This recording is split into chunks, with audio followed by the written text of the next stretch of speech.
is going to knock you down. Listen to me, many of you right now, life's got you up against the rope, and you got to do me a favor. Like, you can't give up. You can't give in. Pain is temporary. Pain is your friend. Pain is going to take you to the next level. When you going through pain, I know what you feeling. I know exactly, because I've been there. I've done that. But you got to work through it. And the reason why most of you are not successful is because every single time stuff not going your way, you give up, you quit, you let go, and people feel weakness. They feel it. You can feel when somebody's not committed, when they're not all in, when they're not dedicated. And there's another level you get to when you go all in. Winners win and losers lose. There are going to be times that you're going to be wondering, why should I keep showing up and working my business? Why should I keep at it? Why should I keep showing up to the conventions? Why should I keep picking up the phones and making the phone calls? Why should I keep fighting for my goals and fighting for my dreams? And what I want to remind you is that you got to show up for your life regardless of the circumstances. You got to show up in spite of the naysayers. You got to show up in spite of the conversation going on in your mind. You got to show up for your life, because if you don't, nobody else will.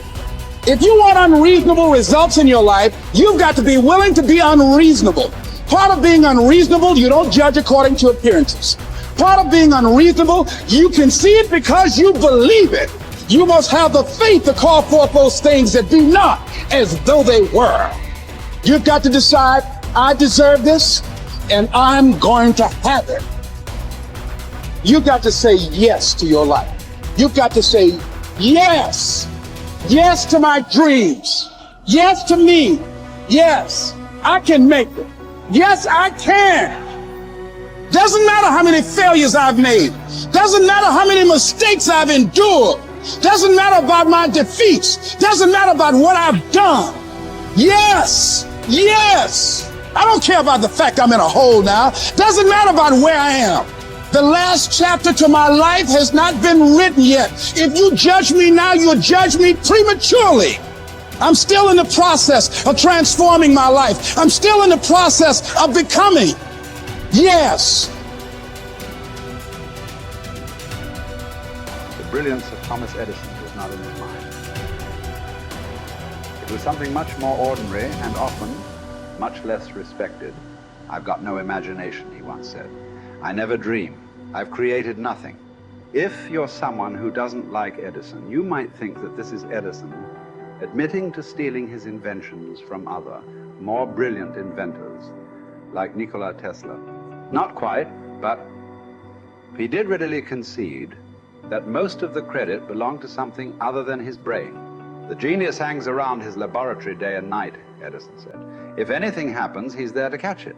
If he wasn't, it might happen just the same. Only it would never be his. What he's talking about is showing up. The incredible, underrated power of clocking in every day, putting your ass in the seat, and the luck this seems to inevitably produce. Edison lived in his laboratory and never missed a day. Like Gehrig, even when he was sick, when he was tired, or when visited by tragedy or disaster.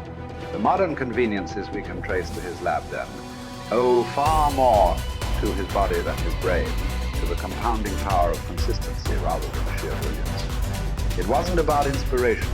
It was about getting to work, show up and try. Get on the treadmill, pick up the violin, script out some sequence, reach out to some clients, read some reports, lift a couple weights, jog 1 mile, cross one thing off the to-do list, chase down a lead.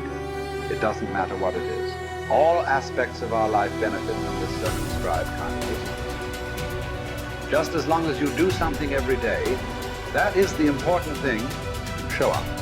When you're tired, when you don't have to, even if you have an excuse, even if you're busy, even if you won't get recognized for it, even if it's been kicking your ass lately, once something is done, you can build on it.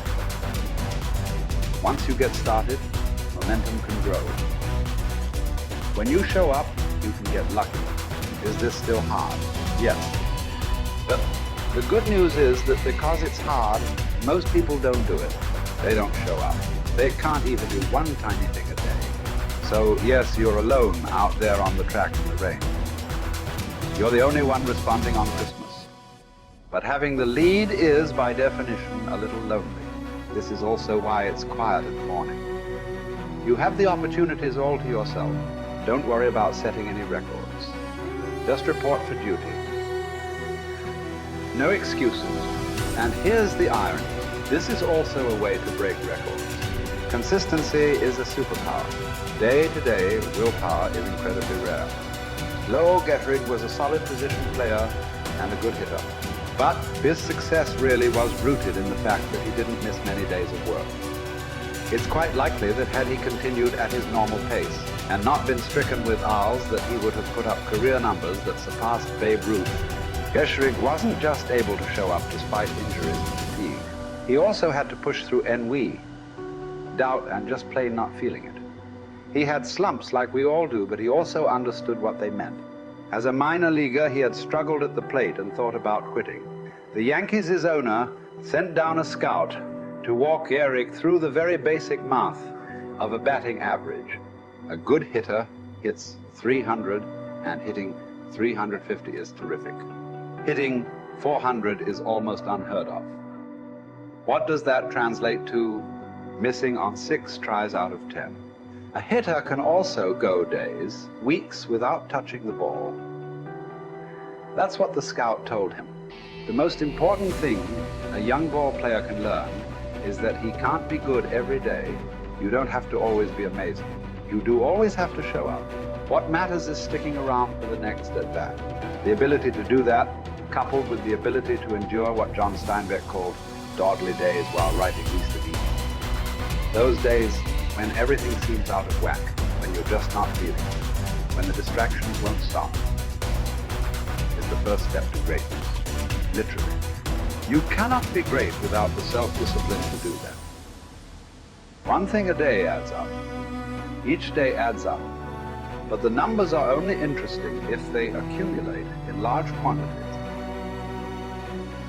You guys that are just getting started, you're not going to start right here. You're going to start down there, probably in another city, another town. I grew up in Lake Charles, Louisiana, no money, raised by a single mother. I was in debt at 25 years old. First thing that I had to do in my life was not learn a new skill. First thing I had to do to get my life moving in the right direction was self-development. It is vital. It was vital for me that I improved myself and I could start depending upon me. I had to show up every day with some rituals, some disciplines, and start getting myself to trust me, not trust others, but trust myself to do the right thing every day. One of the things that I started doing was beating the sun up every morning. I'm going to beat that sun up every morning so that I have the discipline and the control over my life. So I knew, hey, before that thing pops, I'm going to pop. I'm going to get out of bed, depend on myself, get up at the same time every day. And for me, that time, regardless of where I was beat that sun up. No matter where I am, I'm going to beat that thing up. So it gives me a sense of control over my own life. Second thing, I had to start cleaning up my life and my friends and my environment. When I was younger, between 15 and 25, I was doing crazy stuff in my life. Wasting my weekends. I have the saying, weekends are for the weak.